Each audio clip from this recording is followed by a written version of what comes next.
বন্ধুরা, আপনারা যদি রোহিত শর্মাকে সেরা খেলোয়াড় মনে করে থাকেন তাহলে আজকের ভিডিওতে লাইক করতে ভুলবেন না। বন্ধুরা, গতকাল এলিমিনেটর ম্যাচে গুজরাট টাইটান্সকে হারিয়ে সেমিফাইনাল খেলার যোগ্যতা অর্জন করেছে 5 বারের চ্যাম্পিয়ন মুম্বাই ইন্ডিয়ান্স। এই সেমিফাইনাল ম্যাচে তাদের প্রতিপক্ষ পাঞ্জাব কিংস।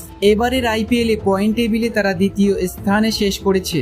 এক কথায় বলা যেতে পারে এবারের আইপিএল এর মঞ্চে তারা বেশ ফর্মে ছিল। কেনই বা তারা ফর্মে থাকবে না? তাদের দলে আছে কলকাতার প্রাক্তন ক্যাপ্টেন ও ডিফেন্ডিং চ্যাম্পিয়ন শ্রেয়স আয়ার, যেটা অতিরিক্ত চাপে ফেলে দিয়েছে মুম্বাই ইন্ডিয়ান্স দলকে। কেনই বা তারা চাপে পড়বে না? তার নেতৃত্বে এবছর পাঞ্জাব কিংস সেমিফাইনাল ম্যাচ খেলার সুযোগ পেয়েছে। অবশ্যই তাদেরকে হারিয়েছিল রয়্যাল চ্যালেঞ্জার্স বেঙ্গালুরু। তারা সর্বপ্রথম ফাইনাল খেলার যোগ্যতা অর্জন করেছে।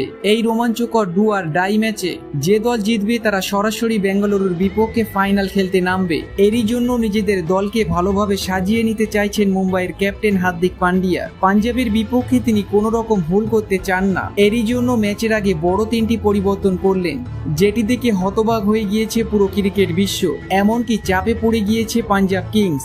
তাহলে চলুন বন্ধুরা, দেরি না করে দেখে আসা যাক মুম্বাইয়ের ক্যাপ্টেন পাঞ্জাবের বিপক্ষে তিনি কি পরিকল্পনা করেছেন। এই রোমাঞ্চকর ম্যাচে কাকে দিয়েছেন দল থেকে বাদ, আর কাকে দিয়েছেন ম্যাচ খেলার সুযোগ। পাঞ্জাবের বিপক্ষে কি হতে চলেছে মুম্বাই ইন্ডিয়ান্সের প্লেইং 11, এই সব কিছু বলবো আজকের ভিডিওতে। তবে তার আগে আপনাদের কি মনে হয় বেঙ্গালুরুর প্রতিপক্ষ কে হতে চলেছে, মুম্বাই নাকি পাঞ্জাব? নিচে কমেন্ট করে আমাদের জানাতে ভুলবেন না। বন্ধুরা, এবারের আইপিএলে মুম্বাই ইন্ডিয়ান্স মোট 14টি ম্যাচ খেলেছে। এখানে তারা 8টি ম্যাচে জয় করে এবং 14 পয়েন্ট নিয়ে পয়েন্ট টেবিলের 4 নম্বর স্থানে শেষ করে। পাঞ্জাব কিংস এর কথা যদি বলি, তারাও 14টি ম্যাচ খেলে 9টি ম্যাচ জিতেছে। 19 পয়েন্ট নিয়ে পয়েন্ট টেবিলের প্রথম স্থানে শেষ করে তারা। এবারের আইপিএলে মুম্বাই ইন্ডিয়ান্স ও পাঞ্জাব কিংস দুবার মুখোমুখি হয়েছে একে অপরের, যেখানে প্রথম ম্যাচে পাঞ্জাবকে 9 রানে হারিয়েছিল মুম্বাই। দ্বিতীয় ম্যাচটি অনুষ্ঠিত হয়েছিল ধরমশালার ক্রিকেট স্টেডিয়ামে, যেখানে 6 উইকেটের ব্যবধানে পাঞ্জাবকে আরও একবার হারিয়েছিল মুম্বাই। আইপিএল এর ইতিহাসে এখনো পর্যন্ত এই দুই দল 32 বার একে অপরের মুখোমুখি হয়েছে।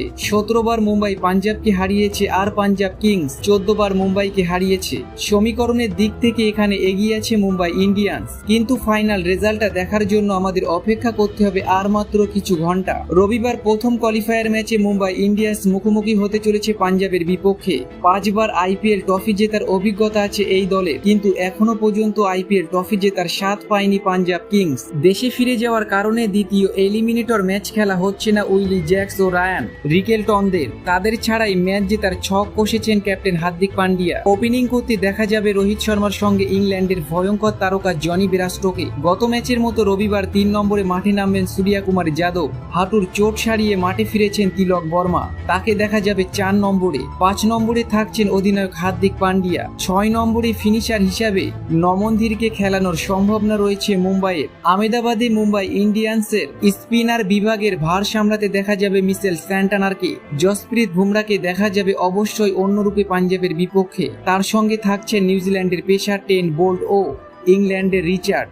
ইম্প্যাক্ট খেলোয়াড় হিসেবে ব্যবহার করা হতে পারে অশ্বিনী কুমারকে। তো বন্ধুরা, পাঞ্জাবের বিপক্ষে মুম্বাই ইন্ডিয়ান্সের প্লেইং 11 আপনাদের কেমন লাগলো নিচে কমেন্ট করে আমাদের জানাতে ভুলবেন না।